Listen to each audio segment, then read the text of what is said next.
To be clear, you didn't go to college. No, I did not. Yeah. So Same. Did you finish high school? barely.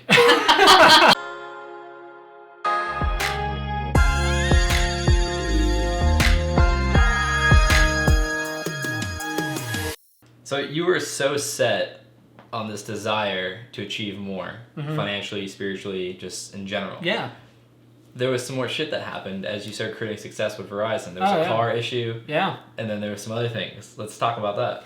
So, well, when I started going through the training for Verizon, there was a 2-week training process, and on the last day, I was like, you know what, I'm gonna quit.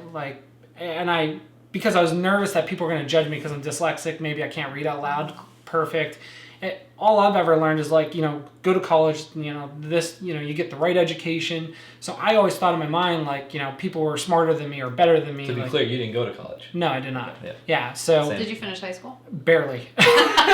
So one up to me. Yeah. Yeah. So, anyways, I remember the last day, probably an hour before work, and I got to ride my bike. It was 5 or 10 miles away. I can't remember the distance, but I was like, I'm just going to quit. I'm going to just figure something else out. And then probably 30 minutes before that, was like a voice in my head was just like, yo, go. You don't know anyone here. Who cares? And I've never honestly really ever cared what anybody thought about me.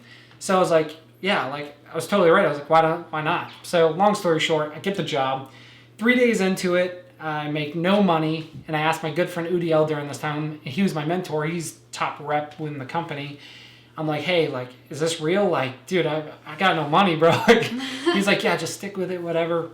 And anyways, I ended up buying a car for $5,500. It was this Mazda 6-speed wagon. And so I get this car, and I'm like, all right, I got to ride to work. I told my boss I'd figure it out, got the car, whatever.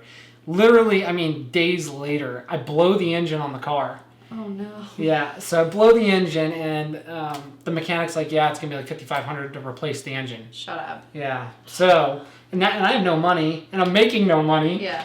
And I'm like, crap, bike. what do I do, right? Crap.